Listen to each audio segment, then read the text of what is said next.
Ang susunod po na magsasalita ay walang iba kundi si Senator Robin Padilla.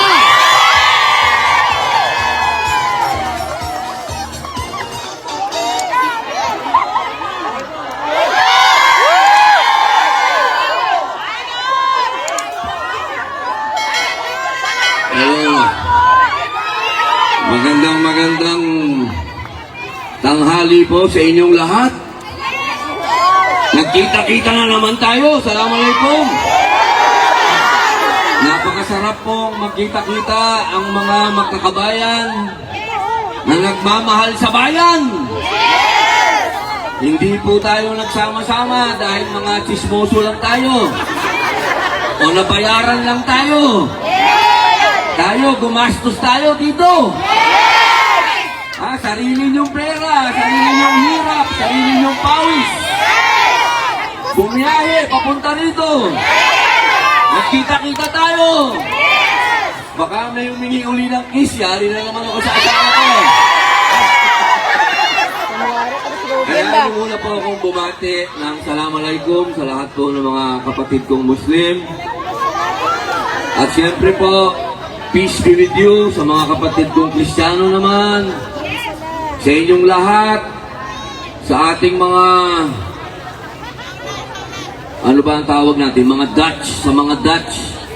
Ano ba ang good morning sa Dutch? Good morning! Wala akong naintindihan. Sabay-sabay. Ano?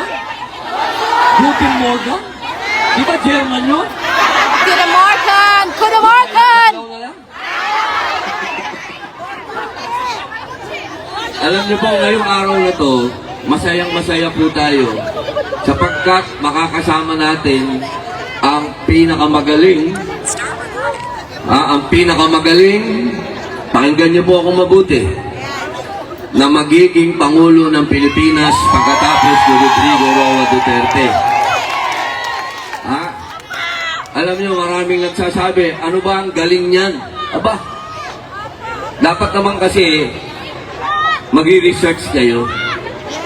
Alam nyo, si BP, ang susunod na Pangulo ng Pilipinas,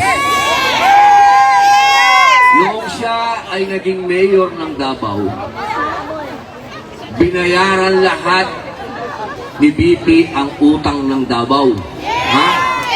At iniwan niya ang Davao walang utang. Ano ibig sabihin nun? Kapag siya naging Pangulo, makakabayad tayo ng utang.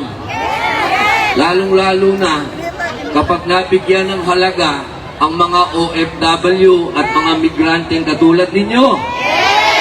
Yung mga dual citizen. Dahil kayo po talaga, tandaan po ninyo, huwag ninyong aalisin. Yan dapat ngayon pa lang po, nangangampanya na tayo sa mga pamilya ninyo. Sa Pilipinas po, bakit ko nasabi yan? Noong eleksyon, nagpapasalamat po kami lahat sa PDP at nanalo po ang karamihan sa ating mga kandidato. Maraming salamat. Pero hindi po natatapos dun. Kailangan ang pagbabago po na inumpisahan ni Rodrigo Roa Duterte ay makamit po natin sa 2028. Nakakaintindihan ba po tayo? Sayang naman yung mga ginastos natin kung mapupunta lang sa wala. Sayang lang yung mga hirap natin kung mapupunta lang sa wala. Sayang lang yung mga piniyahin nyo. Sayang lang yung mga itinayo nyo dyan. Sayang lang yung mga ipinayad nyo sa hotel kung walang magiging magandang resulta. Pero siyempre, una sa lahat, maiuwi mo natin si Digong. Hindi kasi pwede, yung unang-unang Bangsamoro na presidente ng Pilipinas nakakulong pa rin. Marami hong mga... Teka muna, kanina nadinig ko, kinantahan nyo na si Inday. Kinantahan nyo, kasama nyo si Atty. Harry Roque.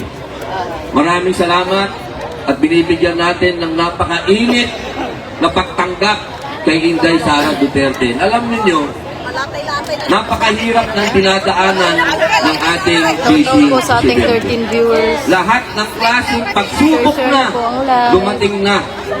Buti na lang, yung ating vice presidente ay matapang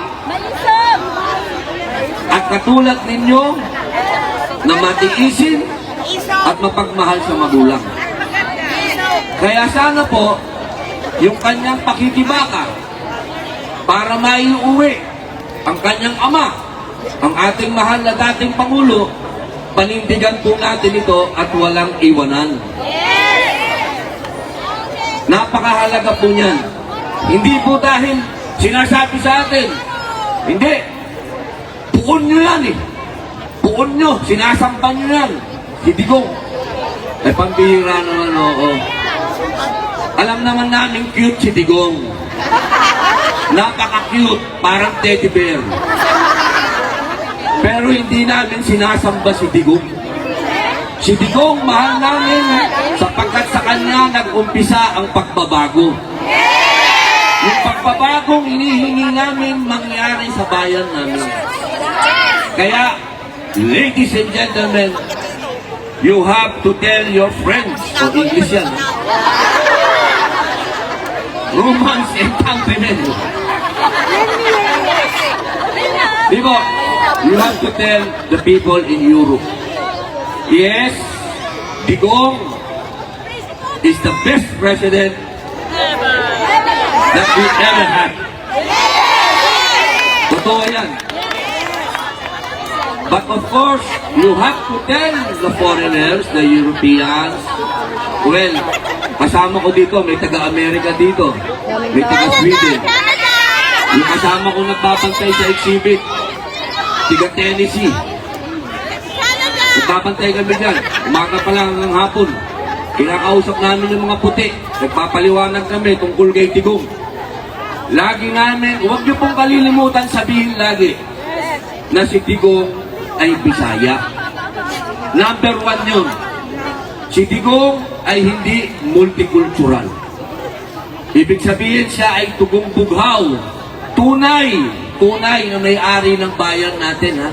Kasi tayo, ako lalo, ang dugo ko halo-halo na. May Espanyol, may Native America, halo-halo. Share po natin ang ating live. Yun, kumbaga, halo-halo ko niya, no? Hindi, politika green. So, kaya po, dapat, ang hiling ko lang po sa inyo, ipapaliwanag ko lagi na si Digong ang nag-iisang presidente na nagbigay ng kapayapaan sa Bangsamoro. Napakahalaga po niyan. The only president who gave peace and freedom to the Bangsamoro people.